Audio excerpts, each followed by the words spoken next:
Flex Network. This is the Flex Network. Flex on them. Flex on everybody. This right here is the Flex Network. Yeah.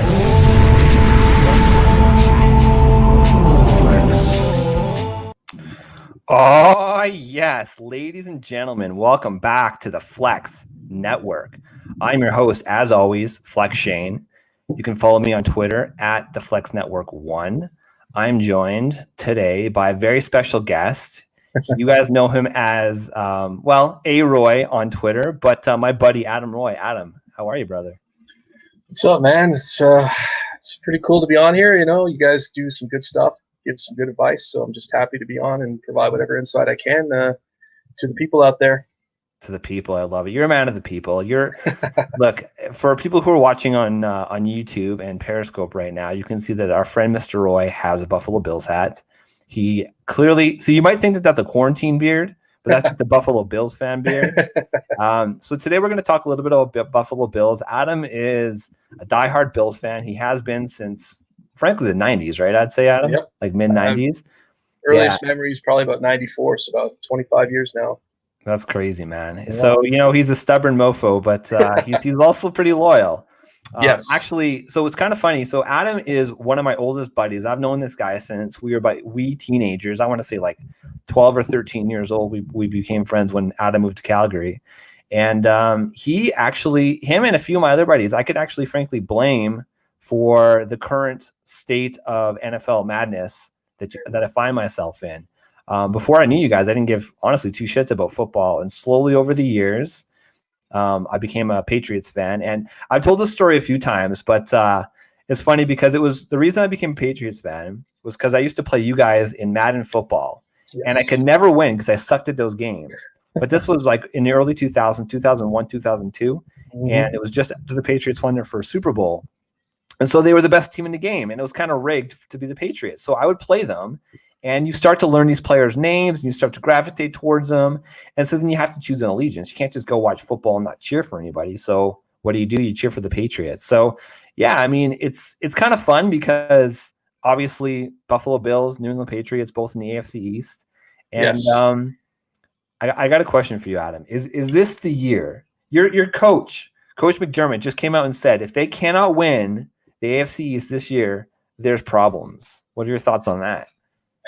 So I have to preface this by saying that since probably the mid-90s, this is probably the most exciting, talented team that they've had.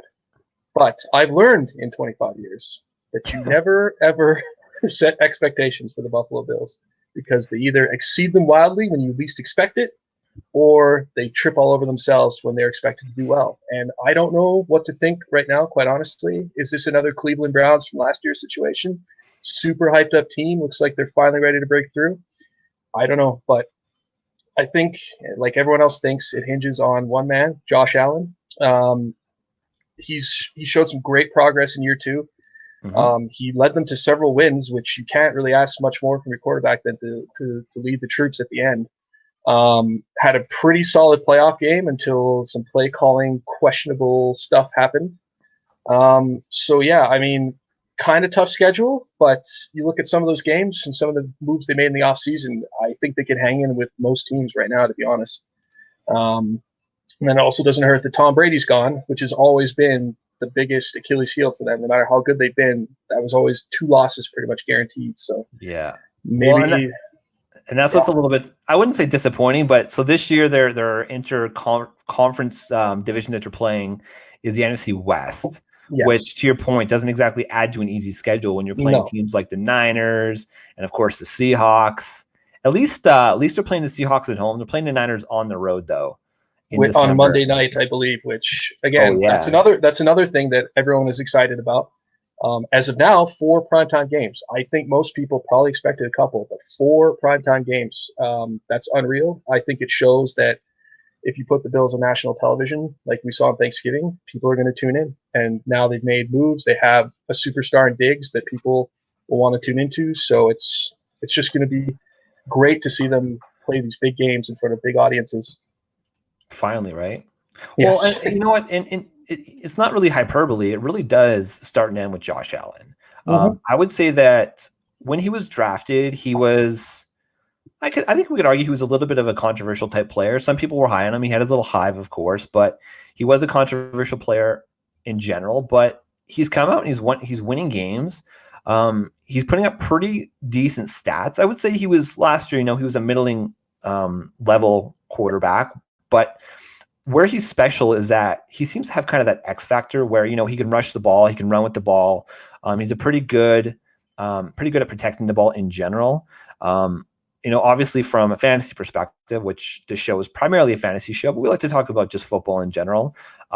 He's a pretty sought after quarterback right now. I mean, he's probably the 6th or 7th quarterback going off the board right now, and really I think it's because of that rushing upside.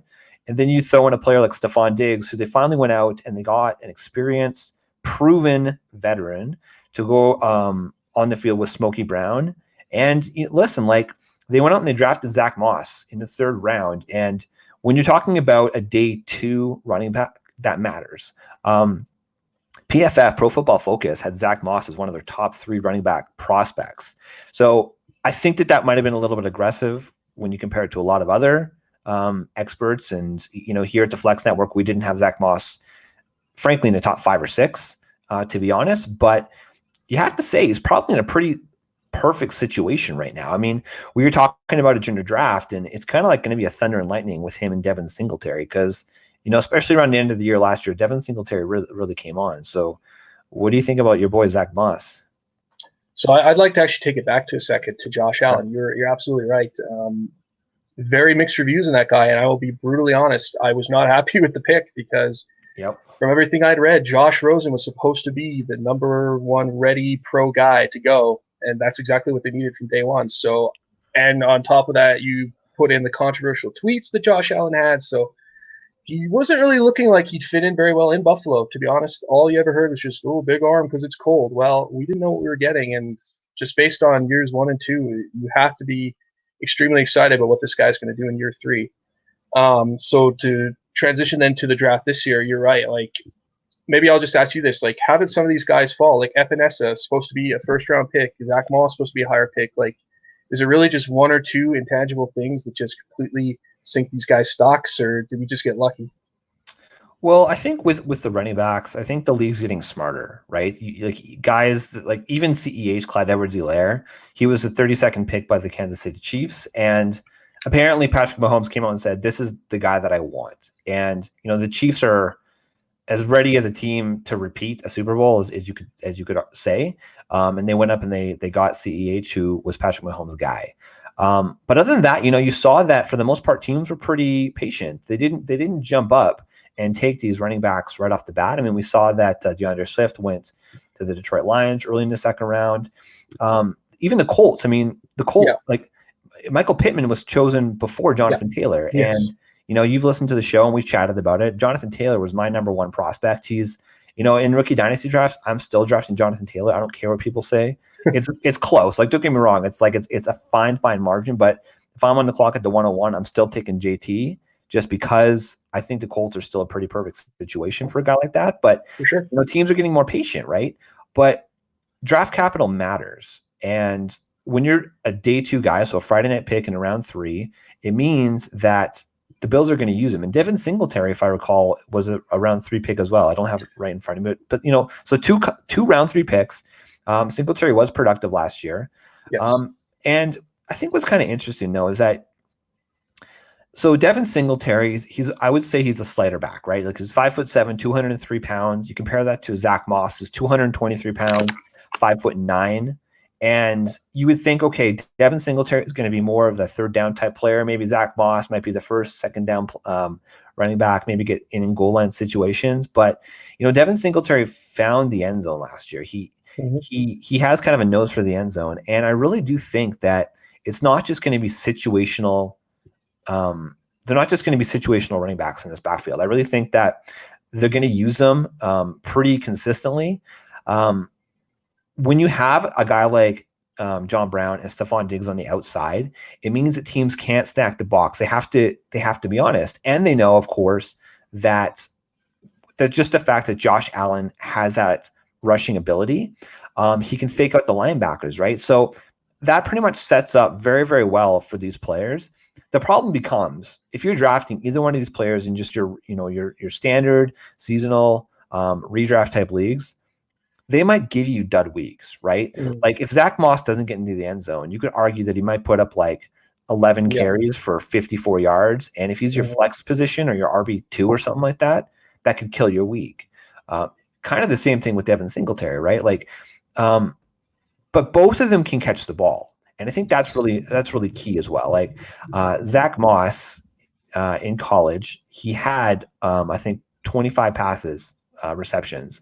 And that matters because, again, you look at guys when you're on the field and you have certain teams where, okay, if the third down back's on the field, they're going to throw the ball. If they're first down running backs on the field, they're going to run the ball.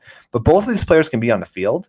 I almost equate it to like a San Francisco, right? With like a Raheem Mostert and a Tevin Coleman type situation where both of these guys can do both things on the field and both can be electric. So I'm excited for it. I think it's going to be really interesting this year. And I mean, you played fantasy for a while. This is probably the first time in, God, years and years that Buffalo Bills players are actually getting consideration for offensive, performances in fantasy football. It used to be maybe you'd take like LaShawn McCoy, but that's it. Now they have a couple of players that are worthy of consideration. Diggs, the running back committee, even John Brown still might be even more productive now that he's got that protection. So, that flat earther himself, Sammy Watkins.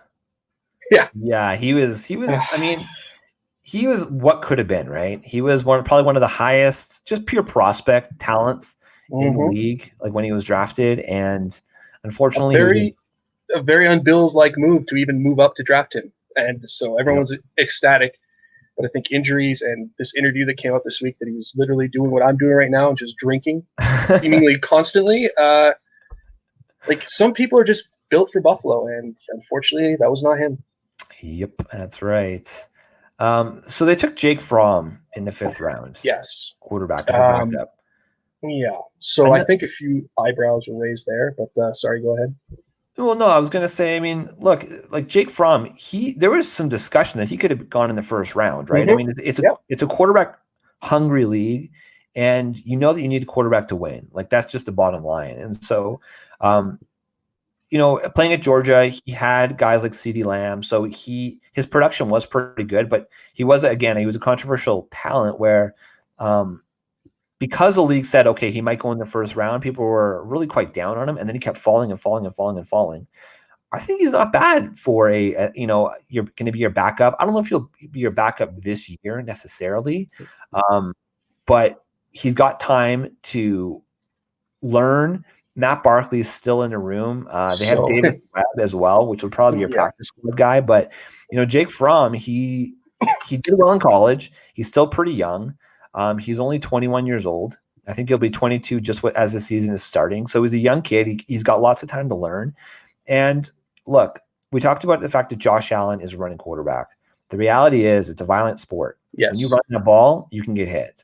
And Jake Fromm at any point could end up in the starting position, and that's just they're planning for the future. So I don't have a problem with that. I'm pretty happy with that. I mean, if Fromm produces in camp, I mean, would I be uncomfortable with him being the number 2 over Barkley? Because with Barkley, you know what you're going to get. Yep. I mean, it's you're going to get a solid vet, but he's not going to win you a game. Jake Fromm, obviously, we don't know yet. So if he performs in camp, I would have no problems with him being the number 2. And like you said, Allen's style could lead to injuries, so you want to have a couple of decent options to back him up. That's for damn sure. Yeah, exactly. So when I was preparing for the show, I thought it'd be interesting to kind of compare the 2 wide receivers in the room now. So Stefon Diggs, John Brown. What's kind of interesting is just the fact that when the Bills went out and got John Brown, the assumption was that he was going to be a deep ball target. And what we found that really wasn't the case. He was kind of a target guy. He was Josh Allen's favorite player on the field, and he was his trusty check down kind of guy. But when I was comparing the 2 just pure stats last year, I was pretty amazed at just how similar the stat lines were for Stefon Diggs and John Brown. Interesting. So I'm just going to read through some of these stats real quick here. Okay. Yep. So these are just some of the basics, and then we'll point out some of the different ones. So receptions, Stefon Diggs, 63, John Brown, 72. Receiving yards, 1129 and for Stefon Diggs and 1060 for John Brown. So honestly, you round up, you round down, it's 1,100 yards. Yeah. And I should preface this by saying that they both did play 15 games. So we are comparing apples to apples here. They both had 6 total touchdowns. Stefon Diggs averaged 14.3 fantasy points per game last year. John Brown, 14.7. Stefon Diggs, 93 targets. John Brown, 115. Deep targets, they each had 28, which is interesting, right? Because neither of these guys are actually really deep target type players, but roughly 25% of their targets are downfield. So that is decent for a guy like Josh Allen. Let's see a few other interesting stats. Yards per reception. Stefon Diggs actually was 17.9. John Brown, 14.7. They had a very similar catch rate. Stefon Diggs was 67%. John Brown, 63%. Average target distance, Diggs, 15. Brown, 14.6. I can keep going on. One thing that actually did stand out to me that actually was kind of shocking, because I was looking just at high level, some of the top players in the league for contested catches this morning. So guys like Mike Evans, Kenny Golladay, guys that are known for their contested catches. John Brown had a 70% catch conversion rate last year in contested catches. That's pretty astounding to me. Like when you think about these guys who can beat the coverage, John Brown doesn't really stand out to me. So it's kind of interesting. I think they're similar types of players, but Stefon Diggs is showing that he can play on the outside, which is quite interesting. Whereas I think that Brown's going to play a little bit more inside. The one thing that does worry me a lot is that Josh Allen was number 22 last year in completed air yards, which means that it's not really going to be the deep ball where these guys are going to get their yards. It's probably going to be the yards after the catch. Which is ironic, because what was the big thing that everyone talked about with Josh Allen? His booming arm. His deep ball. Absolutely. So well, maybe we'll get to see it finally, but you're right. Like, his best work is really intermediate so far in his career. So hopefully we get to finally see this trait that he was talked up about so much. But anyway. Yeah. So I just found that quite interesting that they actually are very similar profiles of wide receivers. And, the one thing that does worry me, they don't really have that big kind of alpha type player, but they do have a player in Dawson Knox. Now, this is a guy that I love. Like I'm kind of a Dawson Knox. Perfect Buffalo player. Perfect. Oh yeah, absolutely. Like you look at that headband, and I love it. So big old white dude just trucking folks right. Like, good Lord.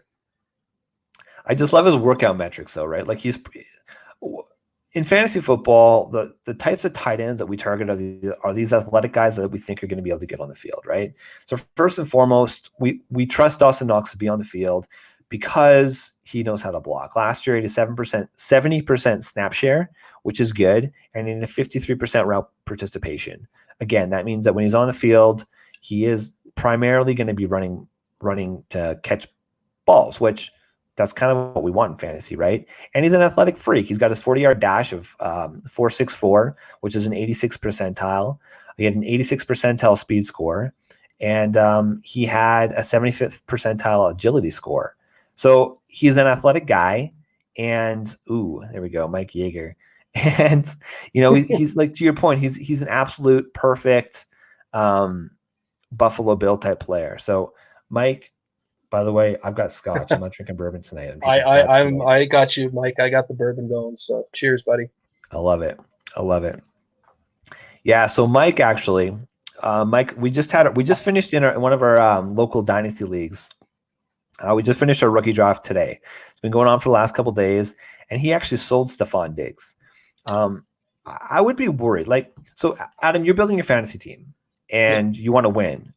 And you're smart. You don't go and you don't just draft Buffalo Bills players. Just like I just don't go and draft Patriots players because we're smart fantasy players. Ironically, I do the opposite. But anyway, exactly. You don't do the opposite. It's called hedging. That's called hedging. Yeah.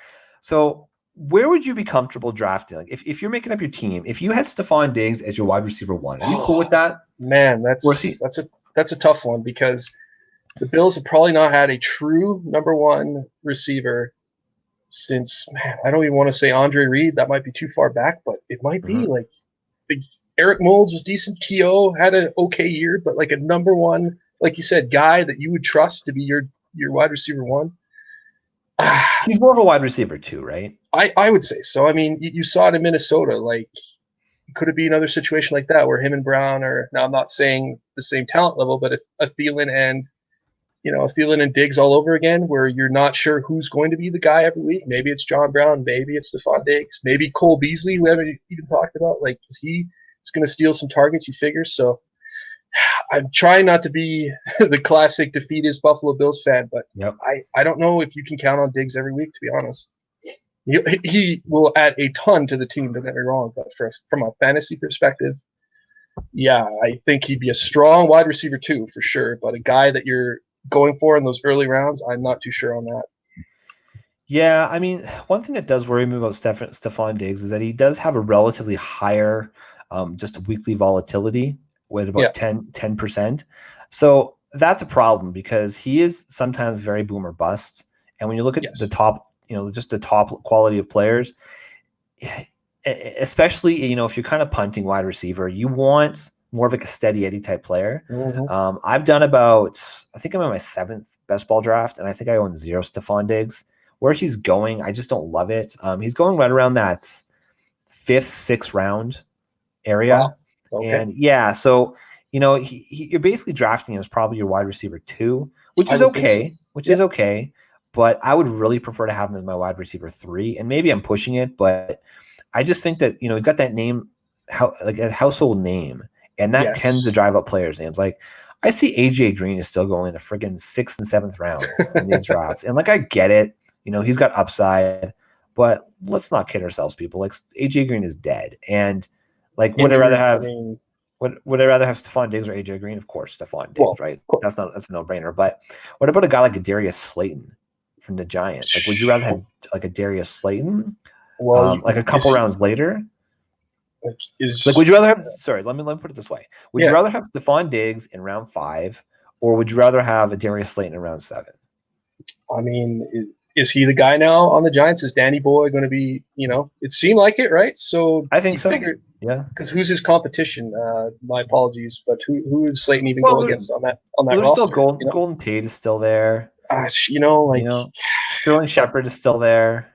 Okay, so yeah, a couple of guys, but I mean, you figure the guy that's going to get the looks when it matters, just based on the end of last year, mostly I would say is Slayton, right? So yeah, well, what I liked about Slayton was he stood out in training camp. He was a standout player in training camp. He wasn't highly drafted. I'm gonna just look up his draft position right now so that I don't misquote it here. But he wasn't a highly drafted player, so he won his way onto the team. He was a 5th round pick, end of the 5th round, 5.33 to be exact, last year. And the thing about those 5th round draft picks, as we'll probably see, I mean, a lot of people who are playing dynasty leagues are going through their rookie drafts right now. These guys are pretty much their dart throws. Yeah. But when a player goes out and he produces in the preseason, he gets the trust of the coaching staff. And then let's be honest, there was Golden Tate was injured, Sterling Shepard was injured, Evan Ingram was injured. They didn't have a lot of their starting players on the field. That's fair. Yeah. So we got his opportunity. Yeah, but he took advantage of the opportunity. And that matters. That really matters. Yes. And then when you add onto the fact that he's got 4.39 speed and he's got a 95th percentile catch radius at 10.32 feet. So the guy knows how to catch the ball. He's quick as hell. And he's starting to develop the trust of the coaching staff and, more importantly, Daniel Jones. So to me, without question, Darius Slayton's going to be the wide receiver 1 in that offense. You wonder how productive the offense is going to be in general. I think you're going to take a step forward. Daniel Jones, I mean, look, he's similar to Josh Allen, right? He had some question marks. Yeah, he was kind of a controversial pick, but the draft capital matters. There you go. Michael Yeager saying Darius Slayton is the new Victor Cruz. I love that, man. If Slayton is going to be salsa dancing all year next year for Giants, I'm cool with that, man. With more help, but Cruz was very productive for many years, so that would be Giants fans would be ecstatic with that for sure. Yeah, absolutely. So I like it. So okay, I'm going to put you on the spot here, Adam. Truth. Will the Buffalo Bills win the AFC East? Oh my So I hate to keep harping on the fact, but if Josh Allen continues to advance, like he had a very good year too. If he gets some better play calling from Brian Dable, because I think that hampered him a little bit, but he's got every tool that he needs to succeed. He's got a defense that will keep him off the field, or keep him rested for a bit, because they're not gonna be out there for very long. So it's tough. I mean, I hate to keep saying it, and a lot of people are saying it, but it's still the Patriots' division to lose until they lose it. I mean, until the Bills beat them in a meaningful game in December, say, you just don't know. This could be another Cleveland situation. Everyone had Cleveland doing well last year. Very similar teams, you could argue as well. Young quarterbacks, decent receivers, good defenses. Yep. They were terrible. And every team in the AFC East has made moves to improve. I mean, not saying that Tua is going to play for the Dolphins right away, but they're building some capital. Tough schedule for the Bills, but you'd have to figure that it's going to come down to them and the Patriots, as it always does the last few years. So, but I like our chances. I'll say that. So you're just writing off the Jets completely? So there you go. I mean, they came on last year, and what if C.J. Mosley didn't get injured? What if Sam Darnold didn't have mono? Yeah. I mean, what did they win at the end of the year? They went on a little bit of a run. Yeah. And again, another similar team with a young quarterback, decent weapons, good defense. So it's getting to be one of the tougher divisions of football again. Once the Dolphins get Tua going, I mean, you never know. Like, it could be one of the toughest divisions of football. And when's the last time we were able to say that? Okay, Adam, you didn't answer my question. I said I like our chances. You like your chances. You need to stamp it. You need to look. You need to go all in. You need to break some tables. One thing that it's a long-standing tradition that we have. We do, we're a little bit older now. We've got our families, so we can't always get together. But whenever possible, usually at least one out of the two games, when the Patriots play the Bills, we get together. And you always got that bottle of champagne ready. Adam, he will have a full bottle of champagne ready for like a middling, October Sunday morning, 11 a.m. local time game. So on the off chance that the Bills would beat the Patriots, he'd be popping bottles, baby. You can ask Bills fans, 2011. I bet you people still remember that game. That was the first time they definitively beat Tom Brady in a game that was not at the end of the year and meaningless. It was the first time. Yep. And he had one of the worst games of his career. I think he threw 4 picks in that game, and they still almost won. So, but yeah, anyway, I can't be definitive. I mean, I think that's what makes fan bases annoying, when they start to puff their chests a little bit before anything's done. But they had a great draft. They filled their biggest needs. So they've set them up to be in the best position they've been in probably a good 2 decades to win this division. So I'm excited for it, but I can't stamp it. I just can't. It's superstition. And then in other chats, if I stamp it and it doesn't happen, what's coming in my life at that point. So I think the problem is you're hedging your bets too much. You just need to go all in and just say, you know what? Listen, if I lose, I lose. But last year they had the number 6 overall defense according to Football Outsiders. We didn't really chat about AJ Epinesa, but to your point, that was an absolute steal. I think a lot of scouts had him as a mid-first round talent, and the fact that he fell was a little bit surprising. But man, AJ Epinesa is an absolute stud. He's going to make that defense even stronger. And that's just it. You listen, Miami. I think Miami's going in the right direction, but they're still probably at least a year out.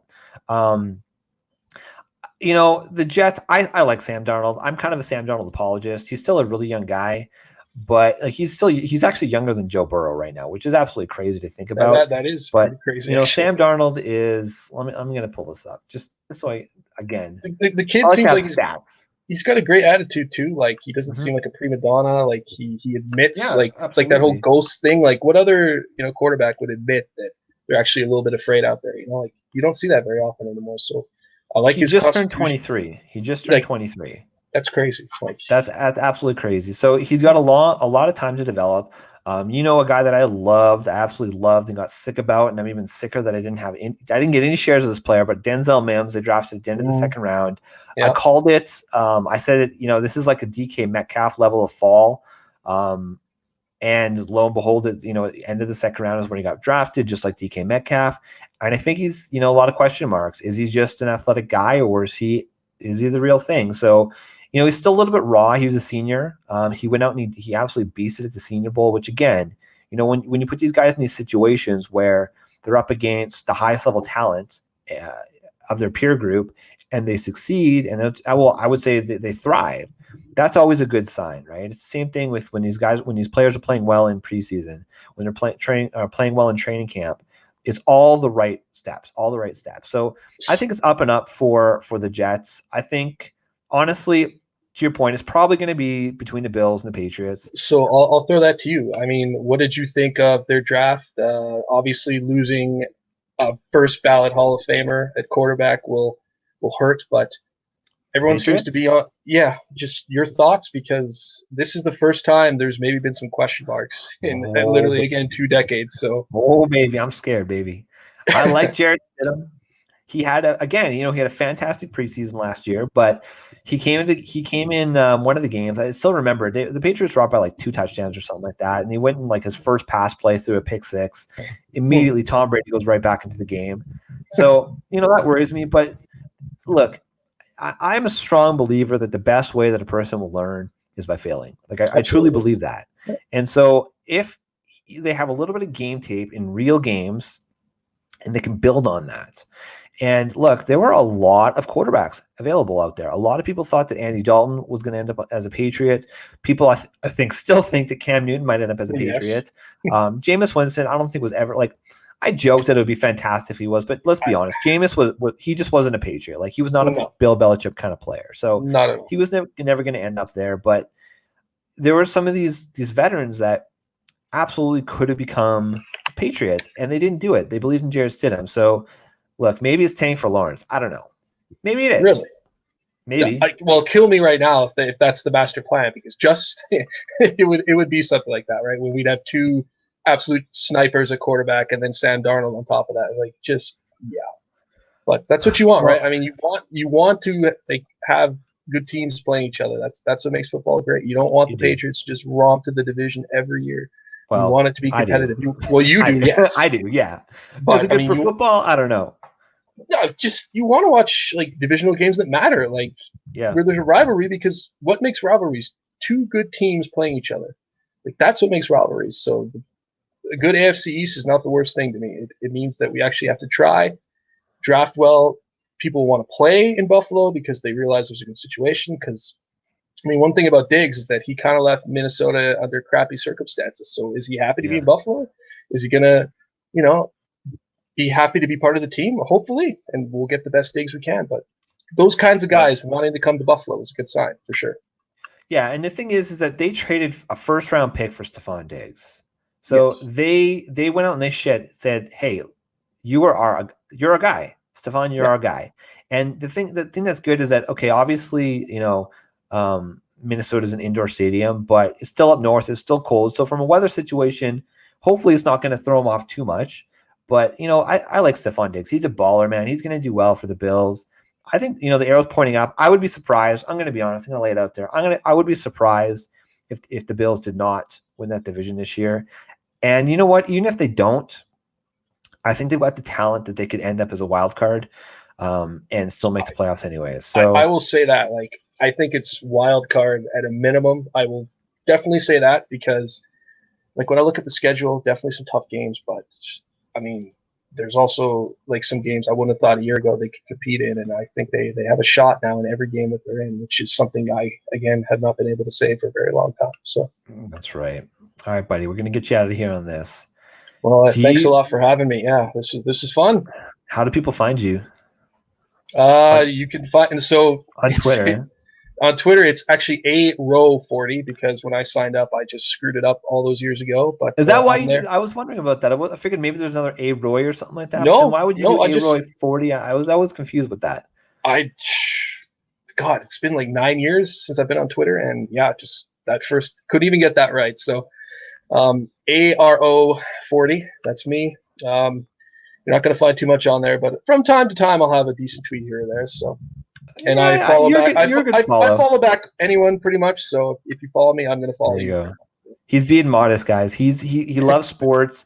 Listen, he is an absolute sports addict. It's not just football. It's UFC. It's golf.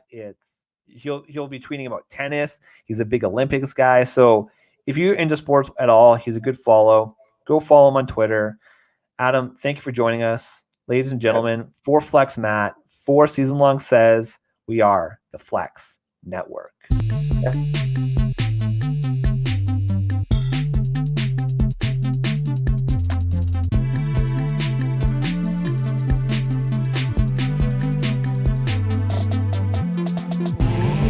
This is the Flex Network. This is the Flex Network. Flex on them. Flex on everybody. This right here is the Flex Network. Yeah.